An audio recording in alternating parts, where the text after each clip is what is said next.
Aujourd'hui, revenons sur la méthode de résolution d'une équation. Alors, une équation, c'est une égalité et on cherche le nombre, ici il est symbolisé par x, qui va faire que cette égalité est vérifiée.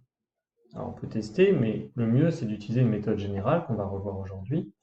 L'idée de la méthode, c'est de se dire, comme on veut x tout seul, tout ce qui nous dérange, tout ce qui est mal placé, on va le retirer d'une façon ou d'une autre en faisant les opérations contre elle. Par exemple, ici, ce plus 5, on trouve qu'il est mal placé, donc on va faire l'opération contraire, c'est-à-dire moins 5, et si on le fait d'un côté, on est obligé de le faire de l'autre, sinon notre égalité ne serait plus vérifiée.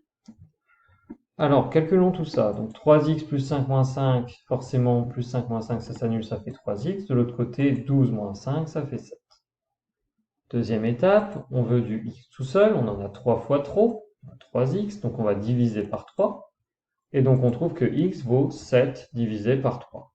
On a trouvé notre résultat. Alors à présent, il y a deux possibilités. Soit on a un problème où on veut une valeur approchée, on peut dire environ 2 tiers, parce qu'ici ça ne tombait pas juste. Soit on est dans un problème où on veut une valeur exacte, et dans ce cas-là, on va mettre 7 tiers. Passons à présent à un deuxième exemple. Donc on va voir aussi en même temps comment on peut obtenir de telles équations. Alors la précédente, on aurait pu l'obtenir en cherchant un antécédent. Là, on se dit qu'on va quelque part, par exemple au cinéma, et qu'on nous propose deux tarifs en fonction du nombre d'entrées. Le premier tarif, il faut faire 5 fois combien on veut, moins 8 pour trouver le prix. Le deuxième, 3 fois quelque chose plus 18 pour trouver le prix. On veut savoir quand est-ce que les deux tarifs vont être égaux pour savoir après qui est moins cher quand. Donc si on veut savoir quand les deux tarifs sont égaux, eh bien on se dit qu'il faut que le tarif A, donc 5x moins 8, soit le même que le tarif N, donc 3x plus 18. Et on obtient une équation.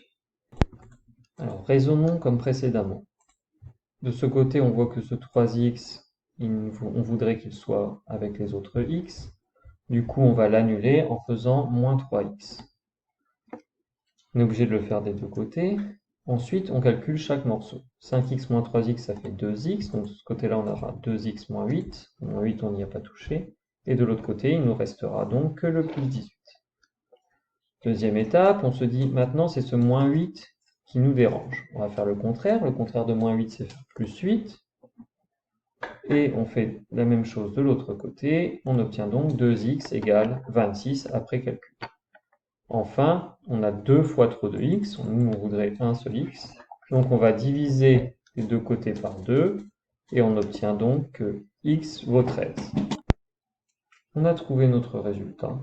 Et par rapport à notre problème, ça signifie que si on faisait 13 entrées au cinéma, les deux tarifs auraient été les mêmes.